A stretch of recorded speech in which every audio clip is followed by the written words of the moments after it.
Hello and welcome to a video I didn't assume I would be able to put up right now because just today, as you can see here, my Northern Wind box from the Kickstarter just arrived and I wanted to share it with all of you. So, why I put it on the side? Because this was the way how GLS delivered it to me. And I wanted to share with you the condition I just received my Northern Wind box. So let's see. Put it around, and as you can see here, in comparison to my hand, quite a big box. And let me just carefully open the package. Okay, you have no chance of seeing this. Not sure if this was a smart idea. And the funny thing is that Free Company themselves just put out an unboxing video. So if you haven't seen it, check it out. It's on their channel. And let me just put on the final careful cut. And let me show you. First of all, we see nothing except of packaging. And here we are. All the miniature goods. So, let me get them out. Starting with the Goblin faction. Next, the Blighted Riftspawn. Something I added to my Kickstarter because I wanted to have just more, the Earthen Creatures. And also, as I mentioned in my last video, the other Colossus. Going on, 2x the card sleeves for the stat cards. And I think these are the card sleeves for the game cards of the Northern Wind game itself. Both Amazons. Here we have the dungeon crawling card for the first edition models. The Oni Pariah. The Nekomata and Komainu. A model I'm really looking forward to paint and play is the Tomorrow Endless Rain. I think my most favorite model, the Guildsworn Knight. Then Kogetsu, the Cursed Monk.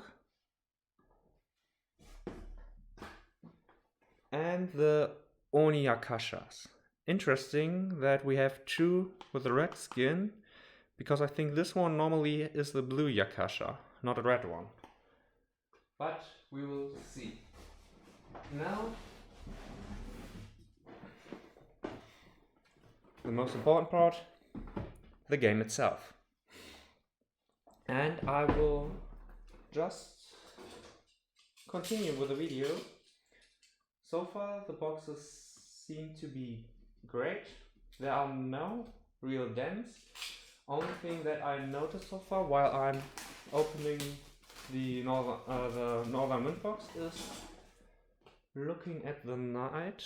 You can see here it has a little dent in it, but otherwise all the packages seem to be in great shape, so no complaints here.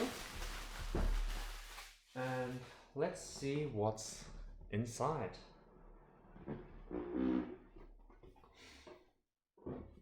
And this is most likely something you can expect from the Free Guild unboxing video itself. So here we have the 5 envelopes to save the game. Just paper. Here we are having a beautiful map of the Bodo Mountains with all the quest location. If you have the starter box, the edition where you have all 4 of the starting factions and also the limited Colossus, The material is similar to the net of Kalat as it feels like. Next, less surprisingly, the spellbook. We have a similar approach with the spells as in the rulebook of the skirmish. The quick reference seems to have all the important rules and something I was really missing for the skirmish, a token legend on one page. I really like that already. And very important, loot charts. And superior loot chart, nice. So, okay, the tiles are nearly falling off by themselves, as I hope you can see here. Here the stand, and here it's getting up. Really nice artworks. I like the shifts. I'm curious if, yeah, here you can see here are some star-like markings. Curious what these are about, but I think I have to take a look at the rules. Just that you can see here some of the artworks a little bit more.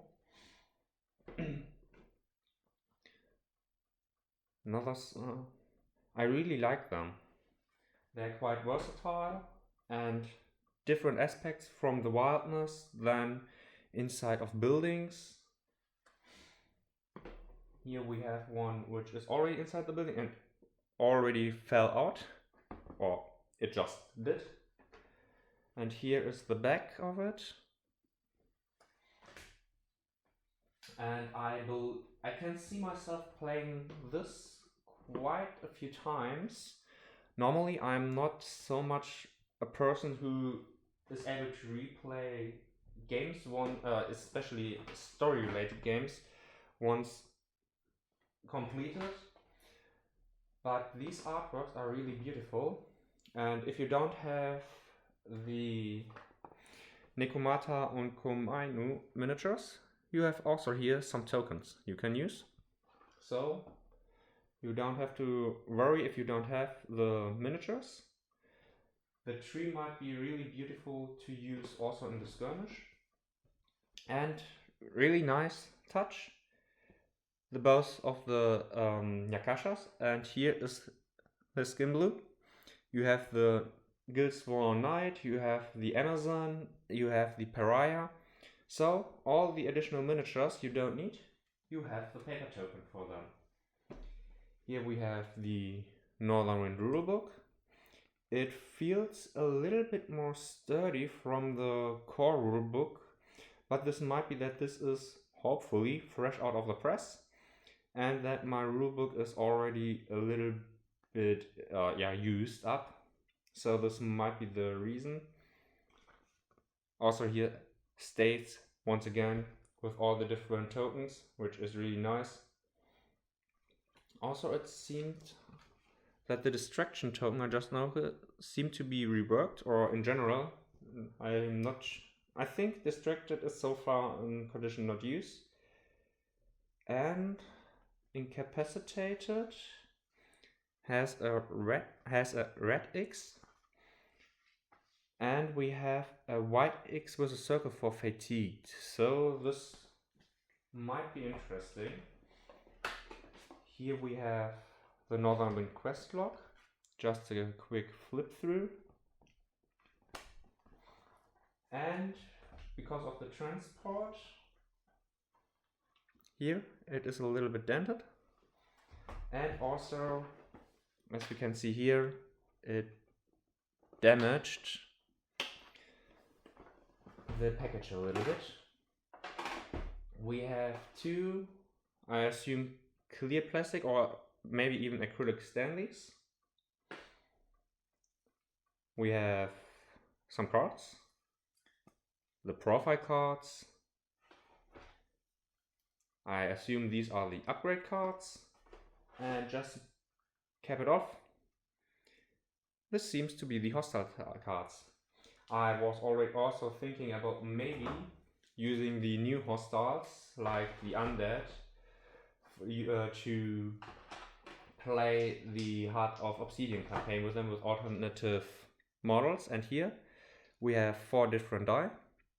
I assume this is for the Seven Kingdoms, Coalition of Hellion League, Coalition of Thenian, and the Empire of Soga. So color-coded dice is nice. We have, who are you? I'm unsure how her name was, but this is the only Necromancer, and I'm sure I will get flamed for this in the comments. Here, the heroes, let me just open them as the first miniatures.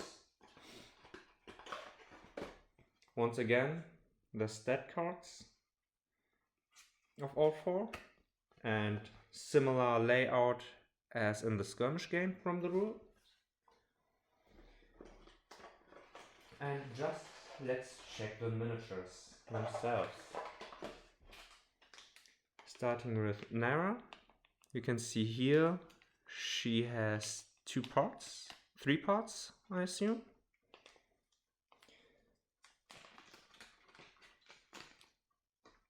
We have the base of her, we have her legs, the tail, which is quite long, and finally her upper body with her cloak. So, looking good so far, and I assume that I can put her together without any corrective measures like heating rod and bending. Then I can look up her name because she's at the front, Anari, for the Hellion League. Here we have a few more components.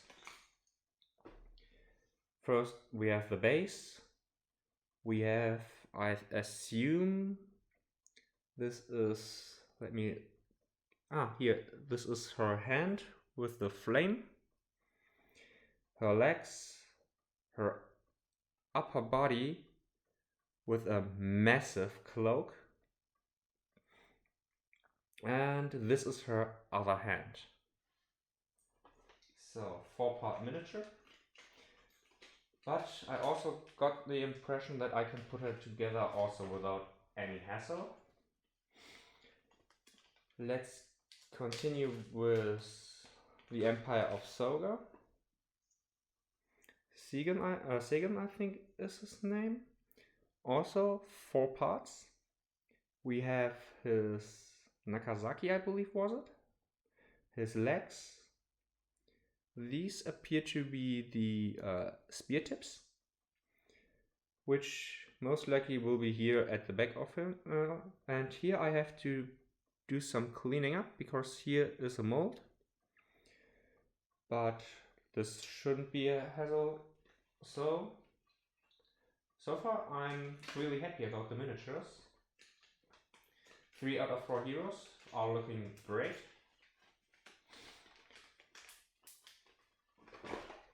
And finally, we have the Coalition of Thenian. And as with the other Coalition of Thenian miniatures, this one is quite flimsy depending on the part we are looking at. Here at the crossbow, looking at my fingernail compared to the crossbow strings. Okay, I first thought that, let me just get it right into view for you. I just thought that here, this hair was actually a tail. But yeah, Coalition of Thenian, long hair seems to be. His hawk companion, also his, let me try to get it into view for you. Here at the wing you can see are quite some mold lines here. I think this might be a little bit more difficult to clean up. At his cloak are also some mold lines here, but all in all I think it's looking good. I will just, for the sake of the video, not getting too long, I will show you the content of the core box, not all the additional stuff I put back there. I will check it by my own. But at least the undead and now the Onis I will still share with you. Also, let's begin with the stat cards. As you can see here, you get the Red Rasetsu and the Renegade. Similar look and feel as the other cards. And now for the miniatures themselves, once I put aside the box. And yeah. First of all, the blue Oni. Here we are, having also 4 parts. His legs look good. His outstretched hand and arm. Yeah, he is quite pointy, as you can see here at his elbow, and then once again at his shoulder spike.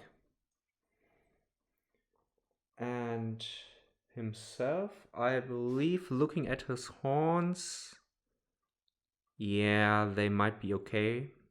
I hope you guys could also see it. I think it is fine with the horns. And finally, his club, I forgot the name for. Looking good. And what I really like is that these models seem to be quite easy to assemble. And I'm totally fine with it for models who are like characters where you have only one. Maybe later releases will have a second pose variant of these.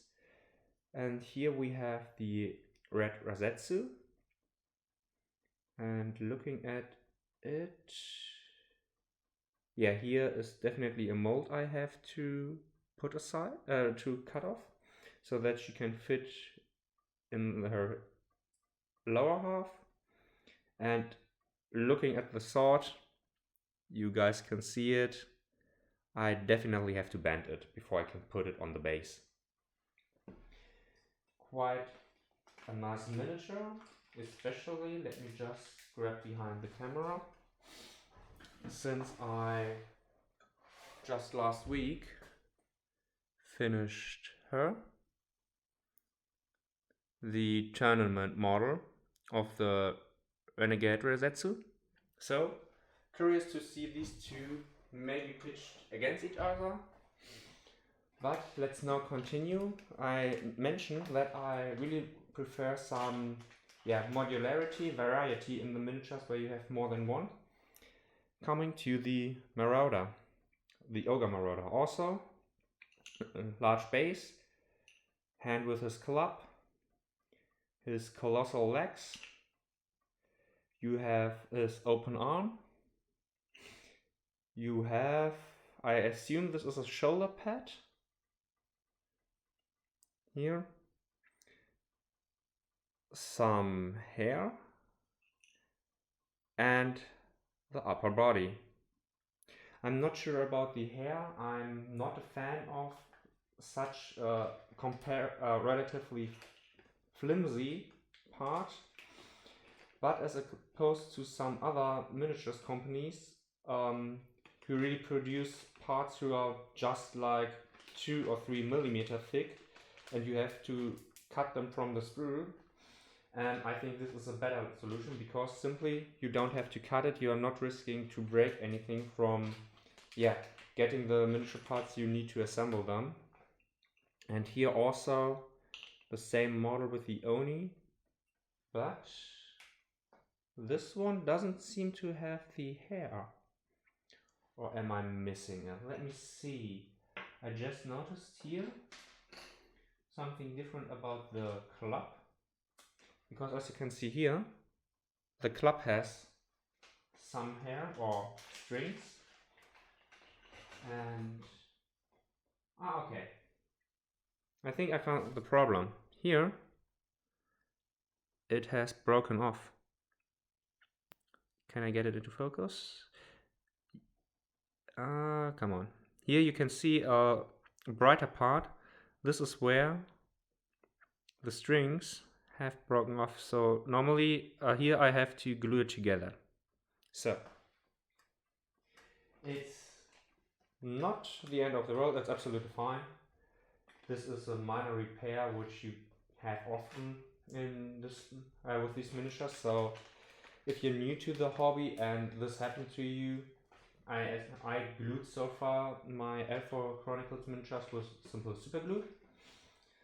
So I will just do the same here, and afterwards, or maybe before I paint them, I will see how I feel in the moment to get started. Especially in the Discord of Eldfall Chronicles, the two Marauders are two of the miniatures other people who received their box earlier recommended you should paint, because these are part of the first 4 quests. And now the final box for this video is the Undead pack with the most miniatures in the box and only 3 cards: Forgotten Hero, Bone Walker and Vengeful Spirit. And let's have a look. The first one I just grabbed is a Bone Walker. Absolutely in need of correcting his sword. Also here are mold lines at the sword handle.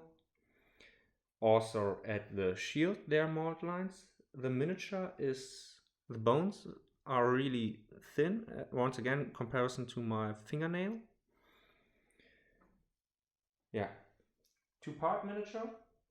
It's a real nice texture on it and details, so depending on the scale you could easily use it also for some for pen and paper like Dungeons and Dragons, Shadow Dark or similar. And the second skeleton has less mold lines on the shield, and here I believe, let me just check the picture. Is it? I'm unsure if this string, no, it is attached to the legs, so I believe this is intentionally. But looking at the picture at the box, you guys can't see it clearly, but I believe that here the string is not attached to the leg. Honestly, I prefer it this way, that it is attached, because this decreases the risk of it breaking off or snapping off. This skeleton doesn't need so much of correction on. Now let's see what we have here. This looks like it is a Forgotten Hero. Here the base needs some correction because of the mold. The backside of the upper body completely with a fur. Here is the top of the banners.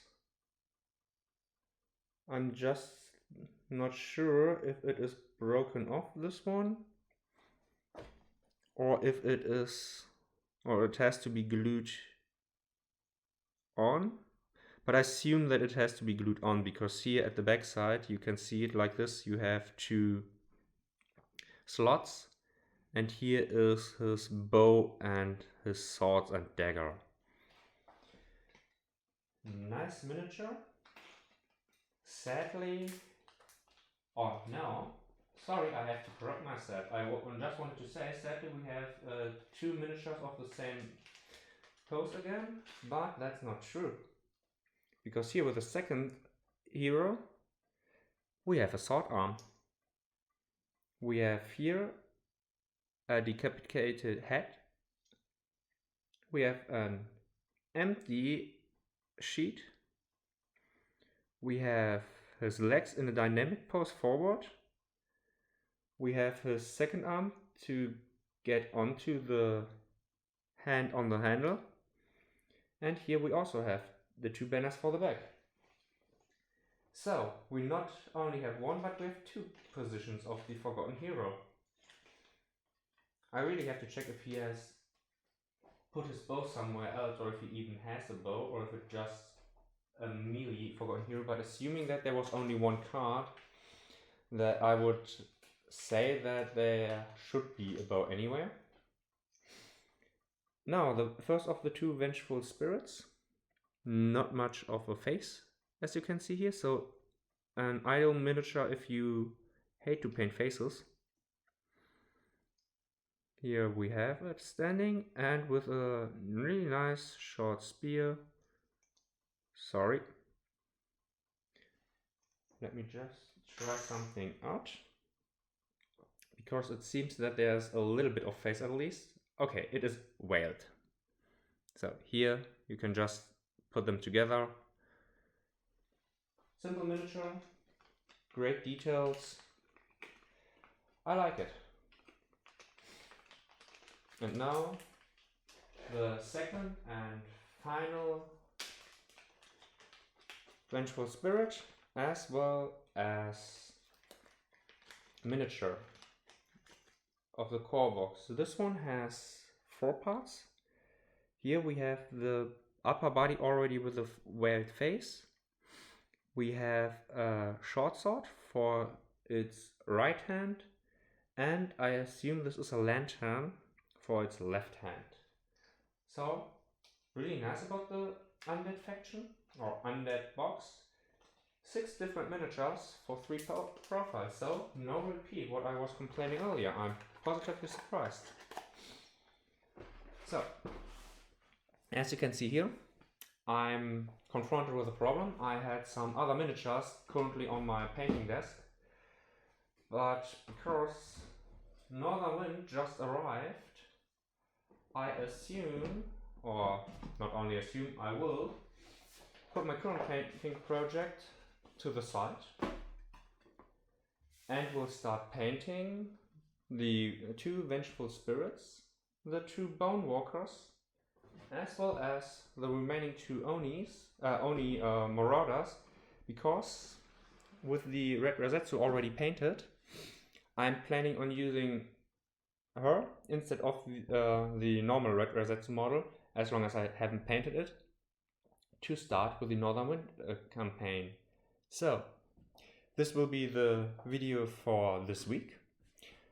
Might be, a little bit more than a week, which is my usual schedule, or I try at least every weekend. But this time, as I said, I will try to paint let me get my hands in there, the 6 miniatures I still need, as it is recommended in the Kickstarter, in the Discord to kickstart the campaign. I will check the other miniatures just standing here, like ominous pile of opportunity. And let me see what you think about this box. It took about 9 days after my status got changed to shipped. So around 9 days, 10 days maybe, you can expect if once your status changed. I'm here in Europe, Germany especially, as you might have just guessed. So let me know what you think about the game. Are you looking forward to play it? What are your experience? And I'll see you next time.